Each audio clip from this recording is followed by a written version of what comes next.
ఆయనే బంగారు మనిషి. ఎందుకంటే ఆయనకు దేశంలో ఆయన వల్ల ఉపకారం పొందిన వాళ్ళు, చాలా ధనవంతులైన వాళ్ళు ఎంతోమంది ఉన్నారు.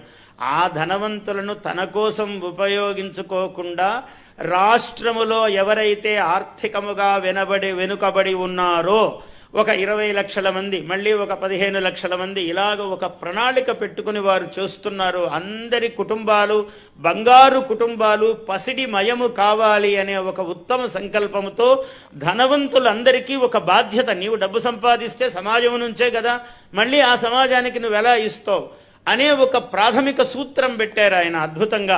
ఇవాళ మామూలుగా చంద్రబాబు గారు ఏది మొదలు పెట్టినా ఈ సంవత్సరము దిగ్విజయముగా విజయముగా ఇలా ఉన్నతోన్నతముగా ఉంటాయి. వారి చెయ్యి అంత గొప్పది. ఈ సంవత్సరము ప్రజలందరూ బాగుపడతారు, విశ్వాసంతో ఉండాలి. ఎవరికైనా పదవులు ఆలస్యం కావచ్చు, ఇంకోటి కావచ్చు, ఏమీ తొందరపడొద్దండి. చాలా శాంత పురుషుడు ఆయన సహనమే మనం కూడా నేర్చుకోవాలి. నాకు ఈరోజే రాత్రికి పదవి రాలేదే అని అనుకోవద్దండి. వారమైనా, నెలైనా, 10 నెలలైనా, ఓ 2 ఏళ్ళు పట్టినా, 3 ఏళ్ళు పట్టినా, ఎందుకంటే ఆయన మహర్జాతకుడు. 4 సార్లు ఎవరండి ముఖ్యమంత్రి అవుతారు? ఆయన 5వసారి అవుతాడు, 6వసారి అవుతాడు ఆయన. ఇటువంటి మహానుభావుడు మనకు రాష్ట్ర ముఖ్యమంత్రి. ఆయనకు తగినట్టే ఆయన చుట్టూ అందరూ మంత్రిమండలి కూడా అలా ఉన్నది. అధికారులు కూడా ఆయనకు అదుపాజ్ఞలలో అందరూ ప్రేమతో పనిచేస్తూ ఉన్నారు. ఆయన పంచాంగ శ్రవణంలో సగం చంద్రబాబు నాయుడు గారిని పొగడ్డానికి సరిపోయిందని అనుకుంటా సార్. చాలా ఉంది, ఇంకా పొగడ్తలు ఉన్నాయి.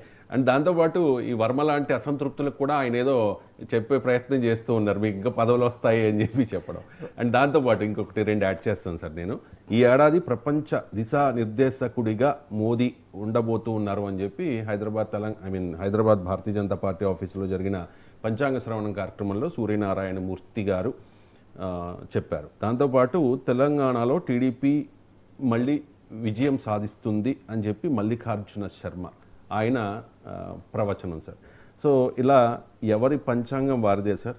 చాలామంది ఆయా పార్టీలకు, అధినేతలకు అనుకూలంగా పంచాంగ శ్రవణాలు చెప్తూ ఉన్నారు. కానీ పంచాంగం అనేది ఒకటే ఉంటుంది కదా సార్, కానీ డిఫరెంట్గా వీళ్ళందరూ చెప్తారు. సైన్స్ అయితే ఒకటే ఉండాలి. సైన్స్కి ఉండే బేసిక్ సూత్రం ఏంటంటే రిప్లికేషన్. ప్రపంచంలో అది ఎవరు ఎక్కడ చేసినా అది అక్కడే ఉంటుంది. ఇప్పుడు ఇది బాటిల్, నేను కిందికి వేసాను అనుకోండి, పైకి ఎందుకు పోతుంది, కిందికి ఎందుకు పడుతుంది? భూమికి ఉండే గురుత్వాకర్షణ శక్తి వల్ల, గ్రావిటేషనల్ ఫోర్స్ వల్ల పడుతుంది. ఇది నేను ఛాలెంజ్ చేస్తాను.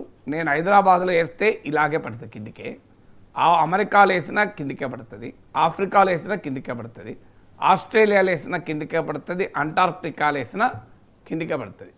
రోదస్లో వేస్తే పడదు. అంతరిక్ష గ్రావిటీ, 0 గ్రావిటీలో వేస్తే పడదు. అంటే అర్థం ఏంటి? సైన్స్.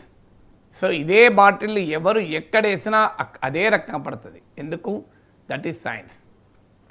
పంచాంగము కూడా శాస్త్రం అని చెప్తున్నప్పుడు శాస్త్రం ఒకటే ఉండాలి. అన్ఫార్చునేట్ మరి శాస్త్రాన్ని తప్ప, శాస్త్రాన్ని అన్వయిస్తున్న వారు తప్ప ఎప్పుడు కూడా అందరూ గొప్ప పండితులు. నేను అన్నీ చూడలేదు, కానీ ఆంధ్రప్రదేశ్ ప్రభుత్వ నాగఫణి శర్మ చూశాను. బాధేసింది ఏంటంటే మహాపండితులు, మామూలు పండితులు కాదు, వారి విద్వత్తును మనము చేతులెత్తి దండం పెట్టాలి అందరిది. ఇప్పుడు ఇక్కడ మనం చూపెట్టిన సిద్ధాంతులు, చూపెట్టని మీరు ప్రస్తావించిన సిద్ధాంతులు ఎవరి విద్వత్తు పైన నాకు ఎలాంటి అనుమానం లేదు. వారికి ఉన్న విద్వత్తులో నాకు 1% కూడా లేదు.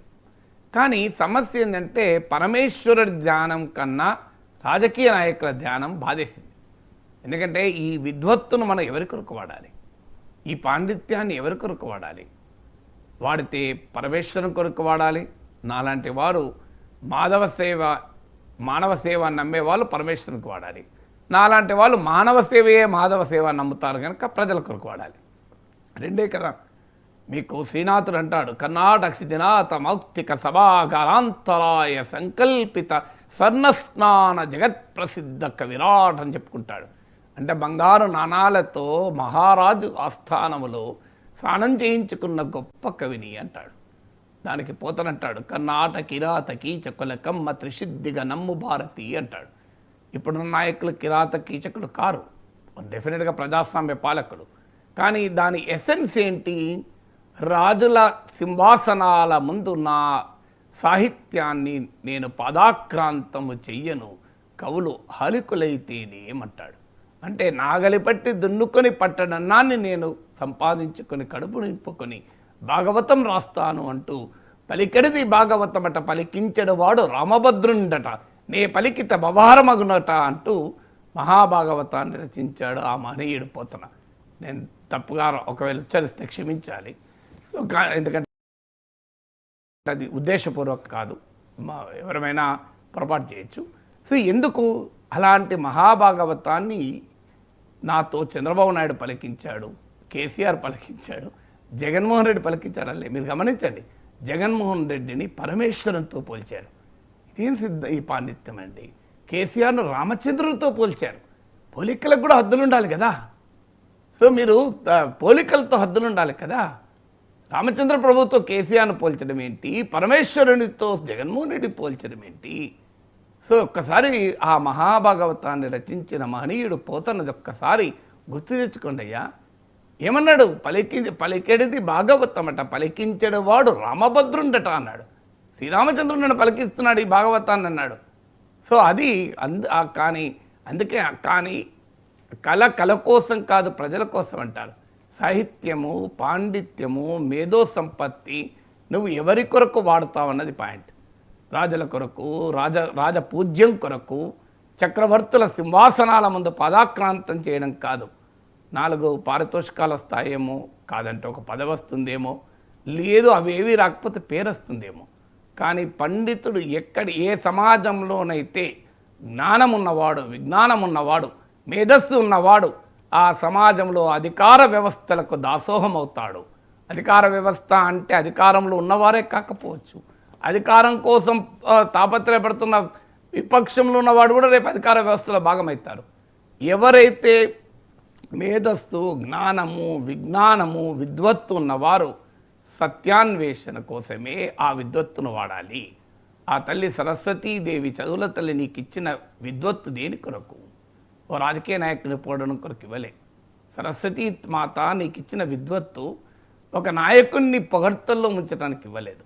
ఆ విద్వత్తును లోక కళ్యాణం కొరకు వాడమని ఇచ్చారు, ఆ జగత్ కళ్యాణం కొరకు వాడమని ఇచ్చారు.